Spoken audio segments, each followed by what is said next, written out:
তো শুম্ভপদে প্রথমেই ঋষির উবাচ, ঋষি শব্দ বলছেন। 1 নম্বর মন্ত্র ওম ক্লিম ঋষির উবাচ। 2 নম্বর পুরা শুম্ভ নিশুম্ভাভ্যাম অসুরাভ্যাম সচীপতে ত্রৈলোক্যম যজ্ঞভাগাশ্চ ধৃতা মদ বলাশ্রয়াত। ঠিক, ঋষি বলিলেন, পুরাকালে শুম্ভ নিশুম্ভ নামক অসুরদ্বয় মদ ও বলের প্রভাবে সচীপতির ত্রিলোক এবং যজ্ঞভাগ হরণ করিয়াছিল। আমরা মধ্যম চরিত্রে দেখি সেই একই মহিষাসুর এসে সবকিছুকে বিতাড়িত করছে, কিন্তু এর পার্থক্য কি আছে? পার্থক্য এটা আছে, ওখানে মহিষাসুর 1 ছিল এবং দেবতা 2 ছিল, দ্বিতীয়। ঠিক আছে, দেয়ার ইজ ডুয়ালিটি। বাইরে থেকে শক্তি এসে আমার যে হৃত সাম্রাজ্য তা হরণ করলো, অর্থাৎ আমার যে বাইরের এফেক্ট বা আমার যে এই যে পুরো ব্যবস্থাপনা, এটা আমার সাম্রাজ্য হরণ করেছে। ঠিক আছে, কি হরণ করেছে? আমরা কি বলবো? ভালো লাগছে, যেন আকর্ষণ বাইরে কোথাও আছে, ভালো লেগে যাচ্ছে, তাই কি হলো? আমি কারোর আন্ডারে চলে গেলাম, আমি হরণ হয়ে গেলাম, আমার সাম্রাজ্য আমার থাকলো না। বিয়ে করলে ঘরে নিয়ে চলে এলো একজনকে এবং সেই চালাচ্ছে এখন তোমায়।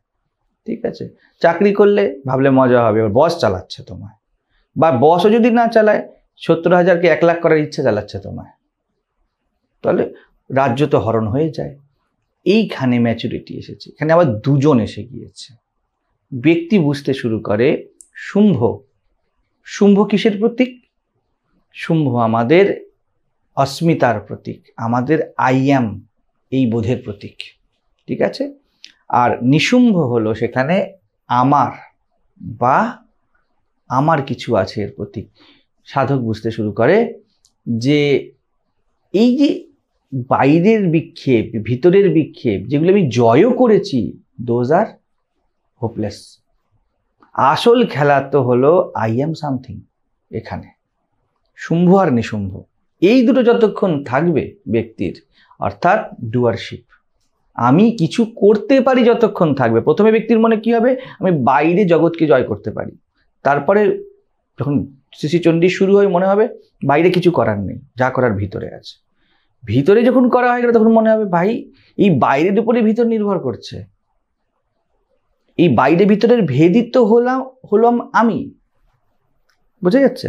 তো এই হলো শুম্ভ আর নিশুম্ভ। বলছে মদ আর বল। মদ মানেই হলো বেহুশি, অহংকার, আমি কিছু করতে পারি, এই ভাবটা যতক্ষণ আছে এবং ততক্ষণ শক্তিও থাকবে, আমি কিছু করতে পারি, আমি করব, এটা আমি কিছু করতে পারি, এই যে আন্ডারস্ট্যান্ডিং, এটাই আমি করব, এতে ট্রান্সফর্ম হয়ে যায়। ঠিক আছে, তা মদ আর বল এই দুটো হলো। মদ কার? শুম্ভ। আমি হলাম আই এক্সিস্ট, এটা হলো মদ। তাহলে নিশুম্ভ মানে কি? আমার, এটা হলো তার বল।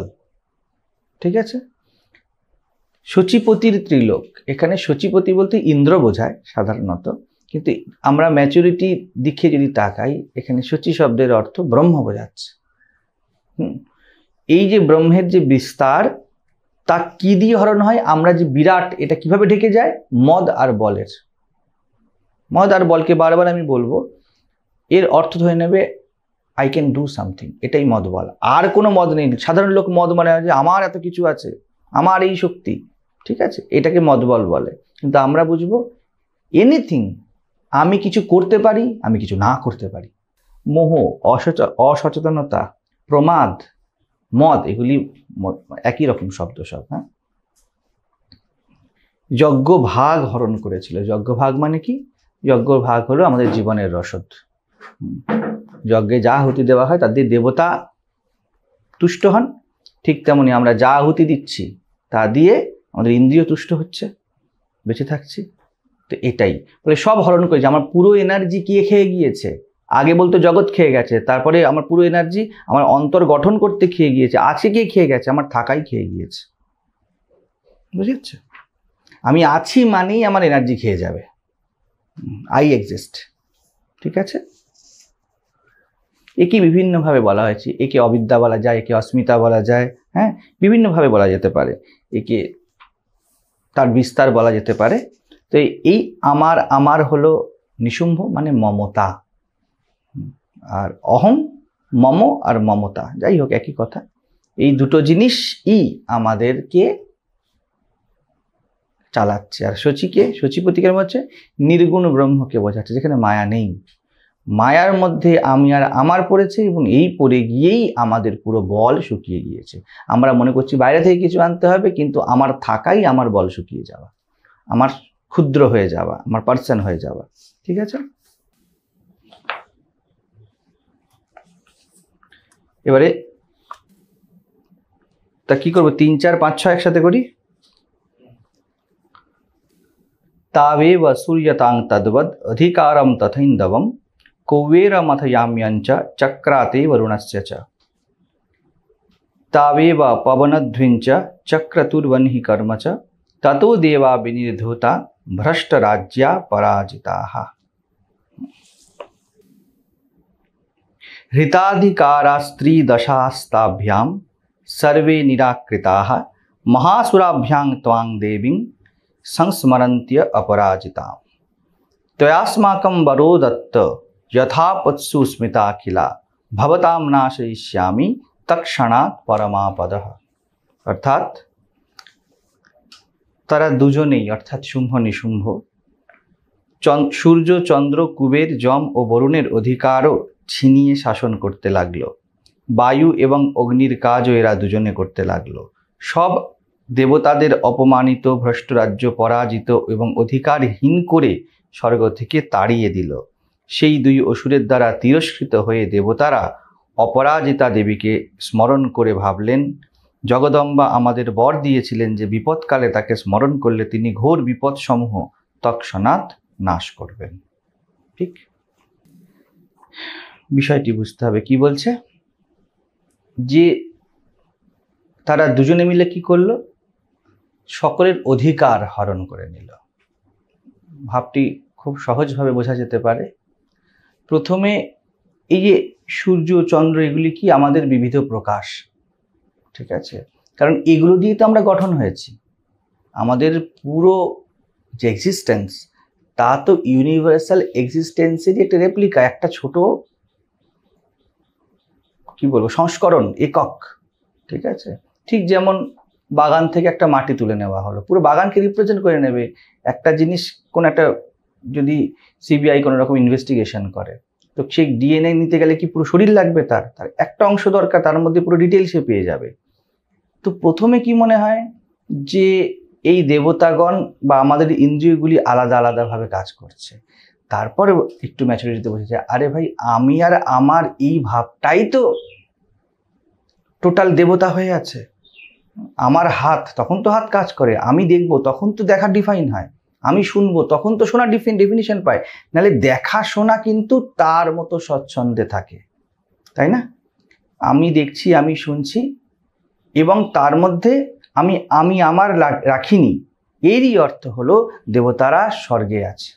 জীবন স্বর্গ সদৃশ হয়, সন্তুলিত হয়, আনন্দে থাকে।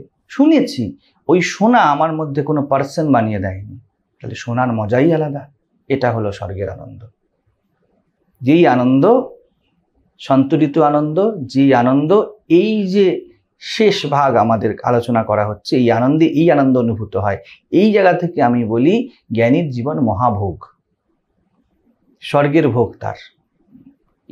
ইন্দ্রের জায়গায় আছে, দেবরাজ। ঠিক আছে, আমি তো আছি as a function. Shumbha Nishumbha যখন ঢোকে, আমি আমার যখন ঢোকে, সব অধিকার করে নেয়। ব্যক্তি বলে আমাকে এটা করতে হবে, আমাকে এটা যেতে হবে, আমি এটা শুনেছি, আমি এটা বুঝেছি, আমি সচক্ষে দেখেছি। এই যে অবস্থা প্রথমে ছিল কি বাইরের দিকে। আমি বারবার ডিফারেন্সটা বোঝাবো, নাহলে একটু অসুবিধা হবে। একটু বাদে আমি ডিফারেন্সটা আর বলবো না, তখন আমরা স্থিতু হয়ে যাব। তারপরে মধ্যম চরিত্র হলো ভিতর দিকে, আমাকে বাইরে কিছু করতে হবে না, যা করার আমায় করতে হবে। ঠিক আছে, আমরা এই স্তরে আমি বহু ভিডিও বলেছি, যা করার তোমায় করতে হবে, ইউ আর ডিসিশন মেকার। শেষে আসে there is no decision maker, it happens. তো এইখানে কি হচ্ছে, বলে দিচ্ছে যে এই যতই আমি ভিতরে ভিতরে করি, এখনো তো আমার দাঁড়িয়ে আছে। আমার দাঁড়িয়ে আছে, তো শুম্ভ নিশুম্ভ জীবিত আছে। তো ব্যক্তি আগে যখন সাধক স্তরে থাকে না, সে যতই সাধক হোক, যাই করুক না কেন, সে নিজের অস্মিতা, নিজের ইগোকেই কিন্তু আমি মনে করে। আমি আমি আমার জীবনের নির্ণয় নিজে নিয়েছি, এই শব্দটা যখন বেরায় একটা আমির গন্ধ আছে না। কিন্তু যত এগোতে থাকে ব্যক্তি বুঝতে পারে যে আমি যত ডিসিশন নিয়েছি বলে আমি মনে করি, সেইগুলো সবই কিন্তু অসুরই ছিল। তো এখানে কি বলেছে যে রাজ্য ভ্রষ্ট হয়ে গিয়েছে, আন্তরিকভাবেও আমি একটা জগৎ গড়ে ফেলেছি, আমি বাচ্ছি তো বটে, আমি বলছি তো ঈশ্বরের ইচ্ছা, কিন্তু এখনো ঈশ্বর বলে কিছু একটা আমার মাথায় ছবি আছে, অনেক অনেক ছবি নিয়ে চলছি, কনসেপ্ট নিয়ে চলছি। এটা কি হলো? এক রকমের পরাজয়। বলছে না ভ্রষ্ট রাজ্য। ভাববে ব্যক্তি যে আমি জগৎকে তো ছেড়ে দিলাম, কিন্তু নিজেকে ছাড়তে তো পারিনি ভিতর থেকে। আমার তো এখনো মনে হয় এটা করতে হবে বা ওটা করতে হবে, বা কোথাও সেইভাবে মনে হয় না যেমন একটি গৃহস্থ ব্যক্তির মনে হয়, কিন্তু স্টিল ভিতরে তো আছে যে আমি একজন সাধক, একটা আইডেন্টিটি বাকি আছে আমার মধ্যে, আমি আধ্যাত্মিক ব্যক্তি। ঠিক আছে, এটা যখন যায় না, এই পরাজয় যখন ঘটে জীবনে, যে ভাই এটা একটা বিরাট বড় শিফটিং জীবনের। এটা যাওয়া অত সহজ বিষয় নয়, এই ধাক্কা সামলানো অত সহজ নয়। বাইরেরটা ধাক্কা সামলে ভিতরের সাথে কি সমাহিত হয়ে যায়। এই স্তরে সবাই কথা বলতে থাকে যে ভিতরে ভিতরে ভিতরে ভিতরে শব্দ কি করে আসবে বাইরে না থাকলে? তাহলে আমি প্যাসিভলি বাইরেকে বাঁচিয়ে রেখেছি নিজেকে ভিতরে বলে। ঠিক আছে, এইটা যখন আসে তখন একদম মন হোল্ডলেস হয়ে যায়, আমি কি ধরবো, আর তো কিছু বাকি রইল না। এই জায়গাটা ভয়ঙ্কর পরাজয়, আর যেখানেই পরাজয় সেখানেই অপরাজিতা। এটা একটা বিরাট পরাজয়। ব্যক্তি বুঝতে পারে যে আমি যেটা জয়ী হয়েছি বলে মনে হচ্ছে, আমি জয়ী হয়েছি কোথায়? আমি সূক্ষ্ম জগৎ নির্মাণ করে ফেলেছি, এবং এটা আরো টাফ হবে। আধ্যাত্মিক অনুভব খুব টাফ হবে। শুধু এমনি অনুভব নয়, এই যে তোমার খালি মনে হবে বই খুলে বসেছি, পড়ছি বা ধ্যান করছি, আমার আনন্দ হচ্ছে। তুমি বলবে এই জগতের কিচ্ছু নেই, ধ্যানের আনন্দ। কিন্তু ভাই ওই জগৎই তোমার ধ্যান হয়েছে, এবার সূক্ষ্মভাবে হয়েছে, তুমি ধ্যানের জগৎ নির্মাণ করবে। বুঝে যাচ্ছে? যখন এটা ব্যক্তি বুঝতে পায় তখন তা হলো পরাজয়। ঠিক আছে, শুম্ভই অধিকার করেছে, আমি আমারই ধ্যান করেছি। আমি ধ্যান করেছি তো, আমি বিয়ে করিনি, আমি ধ্যান করেছি। আমি চাকরি করিনি, আমি সাধু হয়েছি। ঠিক আছে, এটা বোধ আসাই বড় কঠিন। এটা গিয়ে বলো না সকলকে, কোনো বলে কি পাগলের মতো বলছে, এদের মাথা খারাপ হয়ে গিয়েছে। ঠিক আছে, সাধু হবে না তো সন্ন্যাসী হবে না তো কি হবে, এইখানেই কথা থাকবে। ঠিক আছে, তো এই যে পরাজয়, এটা যখন ব্যক্তি বুঝতে পারে তখন তার পুরো অস্তিত্ব সংস্মরন্ত অপরাজিতাম, যাকে কখনো পরাজিত করাই যায় না, যিনি জয় আর পরাজয় টার্মের বাইরে, তার স্মরণ করে। মনে সেই স্থিতির জন্য বৈরাগ্য ওঠে, প্রকৃত বৈরাগ্য। কিছু না, কিছুই না। ঠিক আছে, তো প্রথমে তার স্বর্গ থেকে বিচ্যুত হলো। স্বর্গে থাকার অর্থই হলো স্বাধীনভাবে আর আনন্দে বিচরণ করা। এই যে বলছে না স্বর্গ থেকে পরাজিত, তোমার স্বাধীনতা যেন কোথাও নেই, তোমায় কিছু করে বাঁচতে হবে, তোমার মধ্যে এটা আছে মানেই তুমি পরাজিত। প্রথমে জগৎ পরাজিত করে, তারপরে ব্যক্তি নিজেকে নিজে পরাজিত করে, তারপরে শেষে গিয়ে উত্তর চরিত্রে এই মূল বৃত্তির সাথে তার সংগ্রাম শুরু হয়। এই যে সংগ্রাম, এটা কিন্তু একটা ঘটনা মাত্র। এই সংগ্রামে ব্যক্তি সংগ্রাম করে না, যদিও কাহিনী আসবে, অনেক কিছু সাংকেতিকভাবে বোঝাবে। এটা একটা খুব সূক্ষ্ম যাত্রা। এই জন্য আমি বলেইছিলাম প্রথমেই একদম, যে এই যাত্রা করেনি সে কিছু বুঝতে পারবে না। যদি প্রথম চরিত্র মধ্যম চরিত্র না করে কি উত্তর চরিত্রে ঢোকে, তার কোনো ধারণা আসবে না। ইভেন প্রথম চরিত্রের সাথে সাথে যদি নিজে না এগায়, তাহলে কিছুক্ষণ বাদে তার মনে হবে এই সব তো কথার কথা, কাহিনী মাত্র। ঠিক আছে, তুমি ক্লাস 5-এর বাচ্চাকে একটার পর একটা ম্যাথামেটিক্যাল ইকুয়েশন বোঝাচ্ছ, সে সব শুনছে, কিন্তু যত বলছো তার মাথার বাইরে যাচ্ছে, কিছু সে বুঝতে পারছে না। যত এগিয়ে যাবে, তুই বলে সব করিয়ে দিয়েছি, সে কিছু বোঝেনি। তো মর্তে চলে এসে মানে তারা ভ্রষ্ট রাজ্য হয়ে গিয়ে, ঠিক যেমন মহিষাসুরের ক্ষেত্রে তো দেবী জাগ্রত হয়েছিলেন এবং বাইরে থেকে মহিষাসুর এসে তাকে পরাজিত করেছিল। এবার সাধক বুঝতে পেরে গেছে বাইরে কেউ পরাজিত করছেই না, এই যা কিছু ঘটছে, আমি বলছিলাম সূক্ষ্ম, সব ভিতরে ঘটছে। ব্যক্তি বুঝছে যে ভাই আমি মর্তেই বিচরণ করছি, যতক্ষণ মনে হচ্ছে আমাকে আধ্যাত্মিক জগৎ আমাকে পড়তে হবে, আমাকে ধ্যান করতে হবে, গুলিয়ে ফেলবে না কিন্তু বিষয়টা, আমাকে কিছু না কিছু করে আমার এই জ্ঞানকে ধরে রাখতে হবে, বুঝতে পারছো? ততক্ষণ পর্যন্ত ডুয়ালিটির এক পার্টে দাঁড়িয়ে আছো, আনন্দ স্বতঃস্ফূর্ত হয়নি, তুমি বসে সহজ অবস্থা আসেনি, সমাধি তোমায় খেয়ে যায়নি, তুমি সমাধিবান হয়েছ, সমাধিতে তুমি মজনি, সমাধি তোমাকে অতিক্রম করে যায়নি, তুমি ডোবনি পুরো। একটা হয় তুমি গিয়ে সমুদ্রে ঝাঁপ দাও, আর একটা হয় তুমি হেল্পলেসলি সমুদ্রে ডুবে যাও। একটা ঘরের মধ্যে যেখানে জল ভরে দেওয়া হলো, পুরো মজেছ, আর কিছু না করে মজেছ, এরম অবস্থা। তো প্রথমে বললো যেই এখন এই যে বিষয়ের কথা বলছে না, এই বিষয়টা হলো আন্তরিকই বিষয়। আমি নিজের মধ্যে জ্ঞান বৈরাগ্য কত কিছু বানাতে চেয়েছি, জ্ঞান যখনই বানিয়েছি তখনই আমি অজ্ঞানের বিপরীত নির্মাণ করেছি, অজ্ঞানকে বৈধতা দিয়ে দিয়েছি। ভাই জ্ঞানের বড় প্রয়োজন, কারণ অজ্ঞান আছে, বাহ, এটাই তো মায়া চায়, তুমি জ্ঞান অজ্ঞানের খেলায় থাকো, ঠিক আছে। তো ব্যক্তি আগে ভাবতো এই সব কিছু এক্সটার্নাল, এখন দেখছে যে এটা সেই কারণেরই নানা বিস্তার, স্থূল, তারপর কি বলে সবকিছু সূক্ষ্ম। বলছে না না না, যে কারণ যস্মিতা, ওর থেকেই সব বিস্তার লাভ করেছে। তো এই যে পরাজয়, এটা একদম নিজের হারা।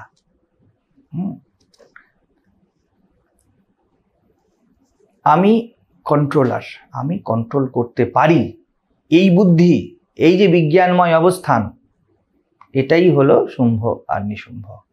আমি সমাধি লাভ করতে পারি, ঠিক আছে, এটা। শেষে ব্যক্তি কি ভাবলেন যে জগদম্বা আমাদেরকে বর দিয়েছিল, ঠিক আছে, এটা কি বিষয়টা বোঝার বিষয়। জগদম্বা বর দিয়েছিল মানে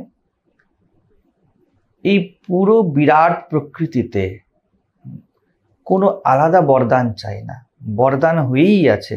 তুমি যা বোঝার জন্য তৈরি হবে, it will happen to you.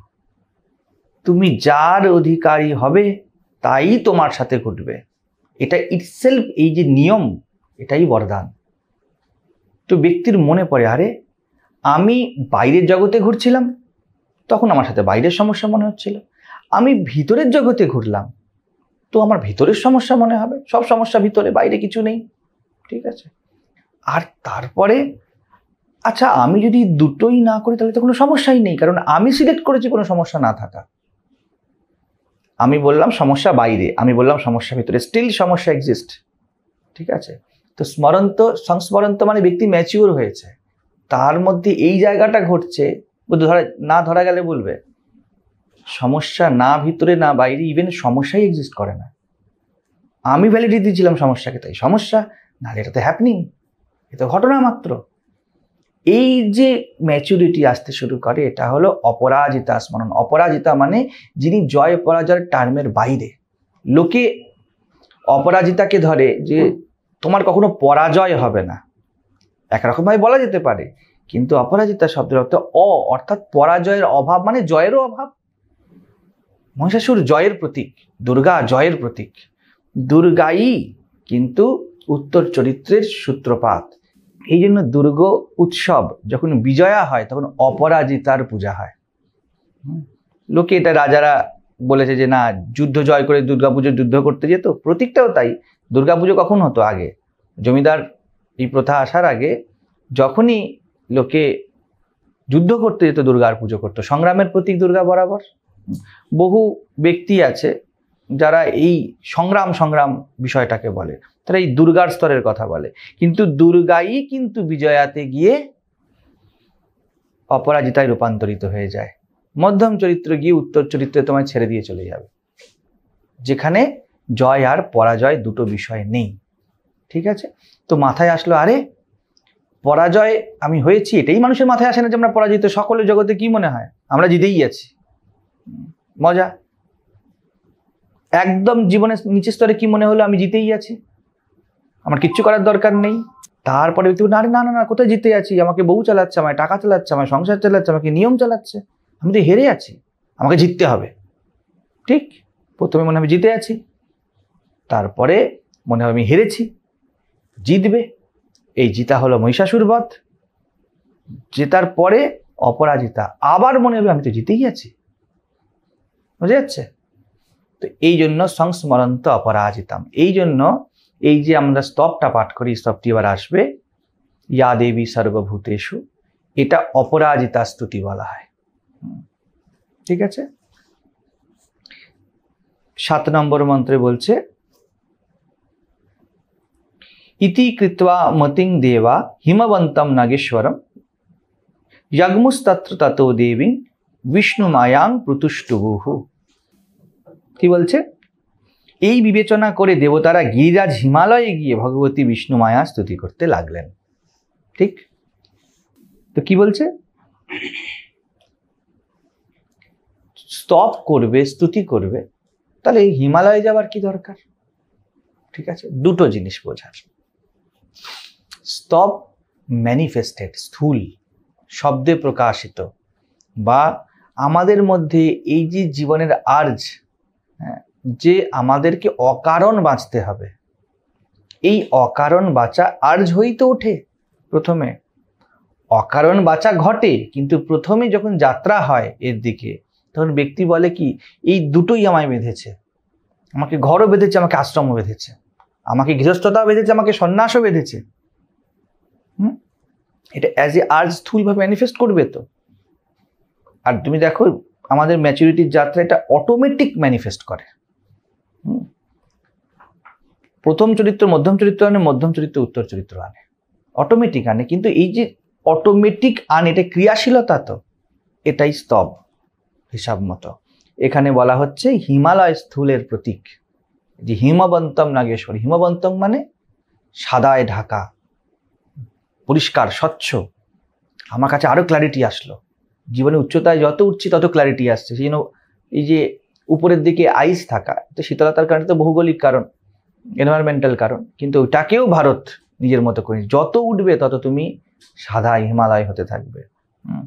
তো বারংবার হিমালয় শব্দ প্রয়োগ করা হচ্ছে। ব্রহ্মা গিয়ে হিমালয় স্তব করছেন, বিল্ল বৃক্ষের নিচে বোধনের যে ভাবটা আছে, যদি এর মধ্যে সেইভাবে দেখানো হয়নি, চণ্ডীতে নেই, পরবর্তী পুরাণে আছে, যে বিল্ল বৃক্ষের নিচে গিয়ে, বিল্ল বৃক্ষকে 3-এর প্রতীক ধরা হলো ত্রিপত্র, 3 গুণ, কিন্তু হিমালয়ে উঠে 3 গুণ, জমির 3 গুণ নয়, ওই 3 গুণ আছে, তার থেকে বেরোচ্ছে ত্বং স্বাহা ত্বং স্বধা, এটাও কিছুটা এরকম, তাকেই সব দেখা হচ্ছে। প্রথমে ব্যক্তি কি বলে, মা তুমিই তো রক্ষা করবে, তুমি ছাড়া আর কে রক্ষা করবে, এটা হলো ব্রহ্মাস্তুতি, বাঁচাও, তখন আমি আছি, তুমি আমায় রক্ষা করবে। এখন আরো ম্যাচিওর হতে শুরু করছে, আমি এই ম্যাচিউরিটি নিয়ে আলোচনা করব, কিন্তু যখন স্তব হবে তখন তা ম্যানিফেস্ট করেছে। ঠিক আছে, দেহের প্রয়োজন, আমাদের ইগানোর প্রয়োজন, ওই জন্য স্থূল। সেখানে গিয়ে বলছে এই যে বিষ্ণু মায়া, যার কথা প্রথমে বলা হয়েছিল, যিনি বিষ্ণুর চোখে নিদ্রা হয়েছিলেন, সেই বিষ্ণু মায়াকেই স্মরণ করলেন। একই চেতনা, তিনি জগৎ থেকে আমাকে ভিতরে নিয়ে এসছেন, ইনি ভিতর থেকে আমার ভিতর বাইরের পারে নিয়ে যাবেন, তাকে স্মরণ করা হচ্ছে। তো স্তব করতে লাগলেন। কোনো কিছু আমি না থাকলে ম্যানিফেস্ট করে না। আমিই শুম্ভ নিশুম্ভ হয়েছি, আমিই দুর্গা হয়েছি, এই জন্যই এটা লীলা, লীলায় চলছে। কিন্তু শুম্ভ নিশুম্ভকে সরতে গেলে দুর্গার অবতরণ আবার হতে হবে।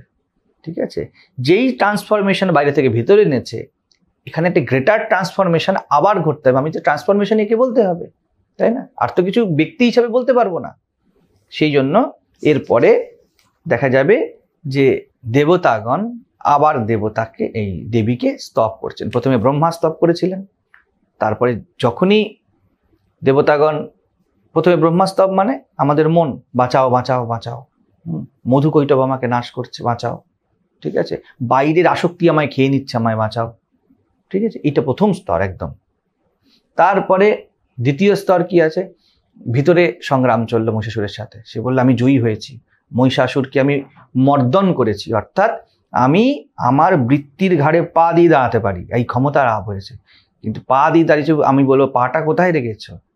বেচারা মরেনিও, সেই জন্য মহিষাসুর মর্দিনী, উনি মর্দন করেছেন, শেষ হয় না।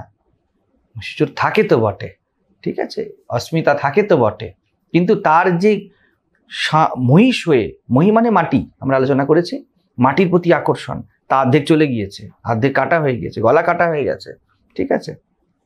তো কিন্তু সে তো আছে বেঁচে এখনো পর্যন্ত। এই যে এই মুহূর্তে কি মনে হয়, তাহলে পুরো যাবে, বুদ্ধি তো তাই বলে পুরো যাবে। এইখানে বোঝা যায় মহিষাসুর কখনো যায় না। জীবন লীলা তা উত্তর চরিত্রে এসে বোঝা হয়। প্রথমে মনে হবে মহিষাসুরের মাটির প্রতি আকর্ষণ পুরোপুরি চলে যাবে, এখানে এসে মনে হয় আমি যেটাকে বলি, ব্যক্তি লাভ তো করে, পায় তো বটে, কিন্তু যেমন ভেবেছে তেমন পায় না। প্রথমে ভাবে মাটিকে ছেড়ে আমি মহিষাসুর মর্দিনী হব, তারপরে মহিষাসুর অর্ধেক মরেছে, এবার পুরো মারবো। পুরো তো মরবে না, তুমি বুঝতে পারবে এই পুরো মরা আর পুরো না মরাটাই জীবনের খেলা। পুরো মরলে তো পুরো জীবন হয়ে যাবে, পুরো জীবন তো পুরো খেলা, কিছু হওয়া না হওয়ার খেলা, কিছু না হওয়া কিছু হওয়ার খেলা। এটা উত্তর চরিত্রে পরিপক্কতা লাভ করে। এই জন্য উত্তর চরিত্রের যে কোনো সংকেত যখন আসবে তখন তা খুব ম্যাচিওর সংকেত। যারা অনলাইনেও শুনবে বা শুনছে তাদেরকে বলবো, আমাদের কি এগোতে হবে। ভারতীয় সনাতন দর্শন কোনো দর্শন দেয় না, ও জীবন বাঁচা শেখায়। যে জীবন বাঁচবে না তার কাছে কথার কথা হবে, তার ভিতরে হোক বা বাইরে হাই উঠতে শুরু করবে, আর মোড়া ভাঙতে শুরু করবে, কোমর ব্যথা শুরু হয়ে যাবে, আন্তরিক বা বাহ্যিক। তো আমাদের সাথে সাথে এগোতে হবে। এই জন্য এই যুদ্ধ বা এই সংগ্রামের যে বর্ণনা ভিতরের, মহাভারতেও সেরকম সংগ্রামের বর্ণনা, রামায়ণেও সংগ্রামের বর্ণনা, বরাবরই একটা সংগ্রাম, অর্থাৎ এই সংগ্রামকে ক্রিয়া ধরতে হবে, কাজ, রজ, ক্রিয়া চলছে। আরো ভালো করে বেদান্তের ভাষায় বললে খেলা চলছে। এটা খেলার ম্যাচিউরিটি, ঠিক আছে।